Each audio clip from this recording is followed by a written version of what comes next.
All right, good morning and welcome to today's stock market update for Tuesday, December 14th. And markets are lower again on worries about the Omicron variant and also the Fed meeting on Wednesday. We had the important PPI data coming in this morning. We'll take a look at this. Yesterday, we had a meme stocks meltdown. GameStop down 15%.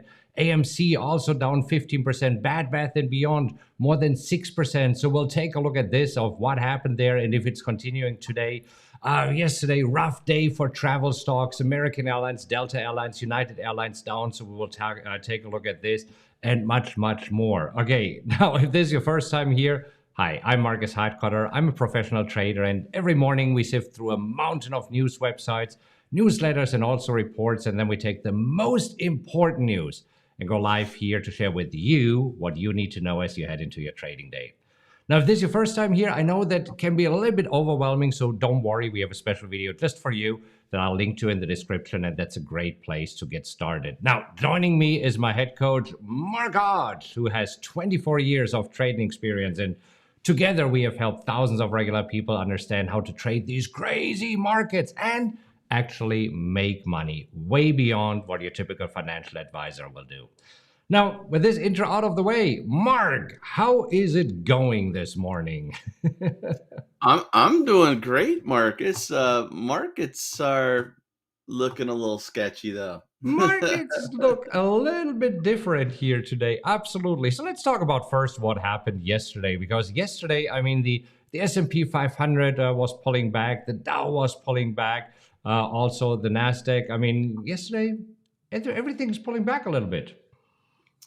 Exactly. After Friday's strong finish and things looking pretty good, the S&P, Dow, and Nasdaq all closed lower on Monday to start the week. The Nasdaq, the biggest loser of the group, down 1.4%. So a decent slide and finishing near session lows. Yeah, and I mean, so there's. I thought that there were two reasons, but you just brought up that there could be a third reason. So the two main reasons right now is still what's going on with this Omicron variant, right? Will it affect our economy? And this is where California is now to reinstate indoor mask mandates, and this is where traders don't want to hear it, and investors, they don't want to hear that we are going backwards here, even though it might be necessary for the variant. But this is where, okay, there is probably an impact. Then we talked about it. We have the all-important Fed meeting tomorrow. And you had another idea of what could happen here right now. Yeah, I mean, I think part of this is profit taking ahead of the Fed, right? So markets don't like uncertainty, and we had that reaction to Omicron at first, and a real quick, rally back. Things looking strong at the end of the week, and now as we head into this week, we know that the biggie is the Fed, and yeah, PPI data came in lower than expected, or sorry, not lower than expected, higher than expected. You want to talk about that right now or later? We can talk about this right now. Okay. Sure, why not? So, this is fueling the fire, right? So there's no doubt that this is fueling the fire. Here we see PPI data up 0.8%, the forecast 0.5%, and then we also have core PPI. So this excludes food and energy, up 0.7% versus 0.4%, and this is a higher reading than expected. It's actually the highest reading since they've been tracking PPI, the Producer Price Index, fastest pace on a record, that is, and above the 9.10% year over year that was expected. So this is higher than expected, but you had just mentioned, hey, CPI data just came out higher than expected. Was it really that much of a surprise? Yeah, and I mean, we can take a look at how the E-minis are reacting to this. If we switch over to a 5-minute chart here, and we go to the E-mini S&P, we see that PPI data was released, and markets are acting surprised and say, really? Came in higher than expected? I mean, guys, what do you think? We already came in with the CPIs higher than expected.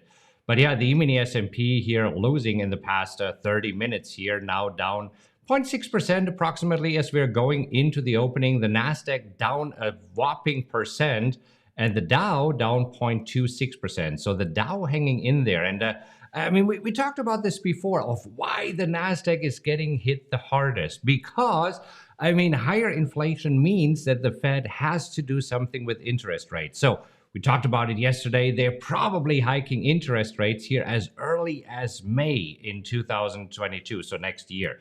And this means for growth stocks, where there are many in the Nasdaq, that it becomes more expensive to borrow money because many of the growth stocks need to borrow money to fuel their growth. And this will cut into their profit margins. And this is why typically the Nasdaq is hit the hardest of these three indices when it comes here to talking about interest rates. Sure. And the Fed essentially has a dual mandate: maximum employment and price stability. And when you have inflation, prices getting out of control, the Fed has tools to try and correct that and to help that. But yeah, I mentioned yesterday, I think that this one, the Fed is in a rough position, but they have to take a harder stance. And I don't think that the market's going to like it. But I also think part of this right now is with forward looking, thinking that that could be the case. There is some profit taking. Yeah.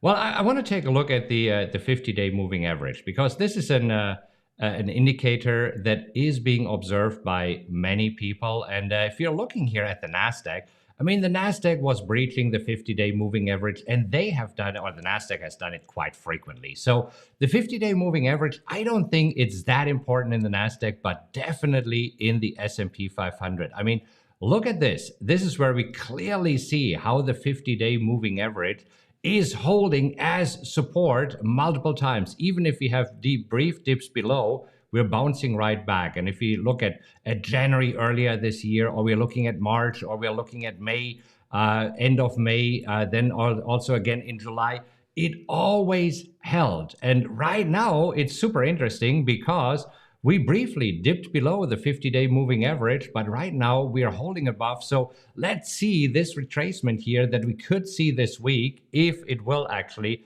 breach the 50-day moving average, or if the 50-day moving average holds as support as it did here in the past. Do you have a 50-day moving average for Bitcoin? Oh, yeah. We want to bring this up. Whoopsie. That definitely looks different. I mean, with this risk off sentiment here, I mean, yeah, Bitcoin is getting hit here as well. So Bitcoin yesterday sliding below 48,000 again, and here it's definitely a completely different picture. Not only trading below the 50-day moving average, but also the 50-day moving average now pointing down. Typically, as we can see, what happens when it is pointing down means that this slide could continue. What do you think? There's definitely been weakness in Bitcoin, and I thought that there would be a little more buying around 50 and with those levels, and it just hasn't happened. So Bitcoin, in my opinion, could see a little more of a slide. Yeah. And this is where I just mentioned it in the intro. Let's take a look at the meme stocks here. So GameStop yesterday down 13.9%. So huge slide here in GameStop. And I mean, still holding up at a support level here, but we had a slide in GameStop, in AMC yesterday down 15%. Now pre-market trading down another 10%. And then also BBBY, Bad Bath and Beyond, yesterday down 6.5%, in pre-market trading 3%. So what's happening here, Mark? I don't know, but I think you had a great Freudian slip there. You called it Bad Bath and Beyond. I like that one. Yeah. I mean, this just the risk off sentiment right now, right? Yeah. So this is where it goes back, the flight into safety, and this is why we are seeing that the Dow is not getting hit as hard as the Nasdaq right now. Also, as we go back to pre-market trading here, and the Dow only being down 0.3%, while the Nasdaq, we just talked about it, the mini Nasdaq now down more than 1%. Yeah. I mean, Dow down 1/3 of a percent's nothing. Yeah. All So right. you're right. Let's talk about some other stocks. Tesla, got to talk about Tesla here. Tesla also yesterday, rough day, down 5%, and this morning down another 3%. Did you see what happened there? Yeah, good old Elon Musk sold another 906 million worth of Tesla shares on Monday, or at least a filing on Monday showed that. And that takes his total sales since early November when he started everything to 13 billion. He keeps selling, he keeps selling. And he was named Person of the Year by Time Magazine. Congrats, Elon. Congrats. Congrats. I mean, I mean, definitely, he's a smart cookie. And he announced it. He said on Twitter, hey, what do you guys think? Shall I sell 10% of my Tesla holdings? And he's following through with this, even though we talked about it. This was a plan that was a long time in the a little making. premeditated. Yeah, for sure. For sure. All right. What else is moving this morning? Beyond. Oh my gosh, this dog it's up down, it's up down. So yesterday, let's talk about this, Mark. What happened yesterday and then today? Sure. So the Beyond Meat yesterday, I'm missing my notes yesterday, Marcus, but I know that Well, Taco it's Bell basically ditched them. sorry, that goes back to Friday.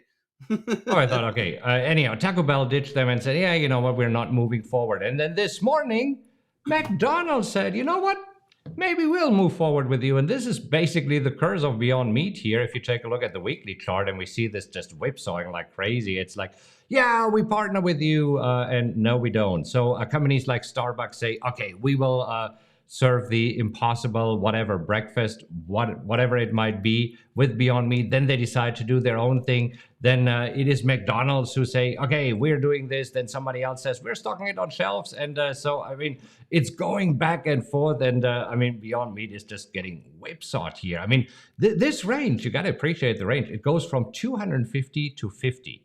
I mean, this is a huge, big range here. Yeah, gosh, and maybe McDonald's could stop that free fall. Yeah, but you know what? I think it's the same like with Burger King. If McDonald's sees that this is working, why wouldn't they develop their own plant-based burger instead of relying on Beyond Meat, another supplier? I mean, McDonald's is not known for relying on suppliers. They like to You're have right. everything in-house.